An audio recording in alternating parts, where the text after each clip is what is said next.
السلام علیکم دوستو، آج ہم ڈاکٹر ذاکر نائک کے بیان میں ہم سنیں گے کہ اللہ سبحانہ و تعالیٰ کو گاڈ کہنا کیسا ہے. کیا اللہ جل شانہ کو GOD گاڈ کہنا یا لکھنا کیسا ہے اسلام کے پوائنٹ آف ویو سے. چلتے ہیں بیان کی طرف اور جانتے ہیں اس بہترین لیکچر میں. سورہ اسراء میں سورہ نمبر 17 آیت نمبر 110 میں قل ادعوا اللہ او ادعوا الرحمن ایما تدعوا فلہ الاسماء الحسنی، کہو آپ اللہ یا کہو رحمان، جو بھی نام پکارو لیکن اس کے نام اچھے ہیں، اور وہ نام ہے جو اللہ سبحانہ و تعالیٰ نے خود دیا ہے. اللہ سبحانہ و تعالیٰ کی کئی صفات ہے، لیکن ساری صفات سارے نام اچھے نام ہیں.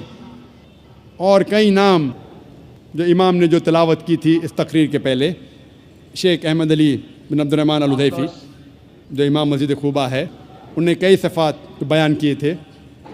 اور یہ سورہ اسراء سورہ نمبر 17 آیت نمبر 110 کے علاوہ لکھا ہے سورہ اعراف میں سورہ نمبر 7 آیت نمبر 180، سورہ طٰہٰ سورہ نمبر 20 آیت نمبر 8، اور سورہ الحشر سورہ نمبر 59 چیپٹر نمبر 59 آیت نمبر 24 میں کہ اللہ سبحانہ و تعالیٰ کی کئی صفات ہیں.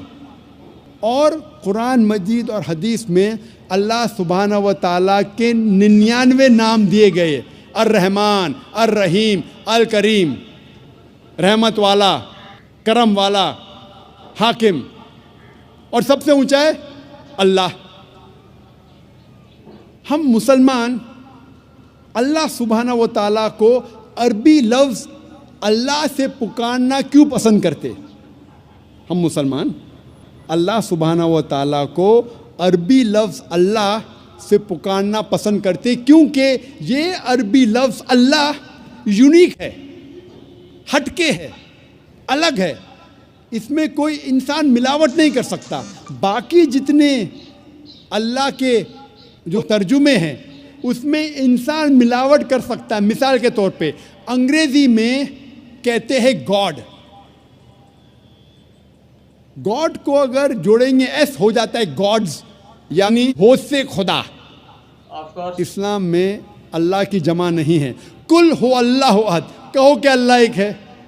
ہم گاڈ کو جب جوڑتے ہیں DESS ہو جاتا ہے گاڈس، یعنی مؤنث خدا. اللہ سبحانہ و تعالیٰ کا کوئی جنس نہیں، نہ مذکر نہ مؤنث. اللہ از اے یونیک ورڈ، علیحدہ ہے، ہٹ کے ہے. جب ہم گاڈ کو جوڑتے ہیں فادر، ہو جاتا ہے گاڈ فادر. وہ میرا گاڈ فادر ہے، وہ میرا آقا ہے، وہ میرا پالنے والا ہے. ہم کہتے ہیں نا ہی از مائی گاڈ فادر. اسلام میں اللہ فادر، اللہ ابا جیسا کوئی لفظ نہیں. ہم جب گاڈ کو جوڑتے ہیں مدر ہو جاتا ہے گاڈ مدر. اللہ مدر یا اللہ امی جیسا کوئی لفظ نہیں. اللہ ایک ہٹ کے لفظ ہے، یونیک. جب ہم گاڈ کے آگے لگاتے ٹن ہو جاتا ہے ٹن گاڈ، مطلب فیک گاڈ. اسلام میں ٹن اللہ جیسی کوئی چیز نہیں. اسی لیے ہم مسلمان اللہ کو عربی لفظ اللہ سے پکارنا پسند کرتے ہیں. اور جتنے بھی ترجمے ہیں وہ صحیح ترجمے نہیں. مثال کے طور پہ اردو میں ہوتا ہے خدا، خدا کا ہو جاتا ہے خدا او. ہندی میں کریں گے دیو، ہو جاتا ہے دیوی، دیوتا. ایشور ہو جاتا ہے پرمیشور. سب میں ملاوٹ ہو سکتی ہے. اسی لیے میں کہتا ہوں ہم مسلمان اللہ کو عربی لفظ اللہ سے پکارنا پسند کرتے. لیکن جب کوئی مسلمان غیر مسلمان سے اللہ کا ذکر کر رہا ہے اور وہ غیر مسلمان اللہ کے بارے میں نہیں جانتا ہے، اور جب آپ اس کا ترجمہ کرتے انگریزی میں گاڈ یا اردو میں خدا، تو مجھے کوئی اعتراض نہیں. لیکن میں آپ سے یہ کہنا چاہتا ہوں کہ گاڈ یا خدا یا ایشور اللہ سبحانہ و تعالیٰ کا صحیح ترجمہ نہیں ہے.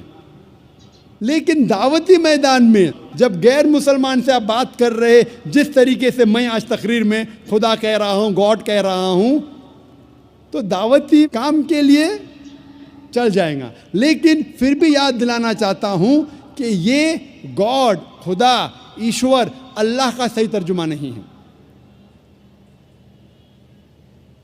اور اللہ سبحانہ و تعالیٰ کی جو صفت ہے وہ یونیک ہونا چاہیے, ہٹ کے, الگ.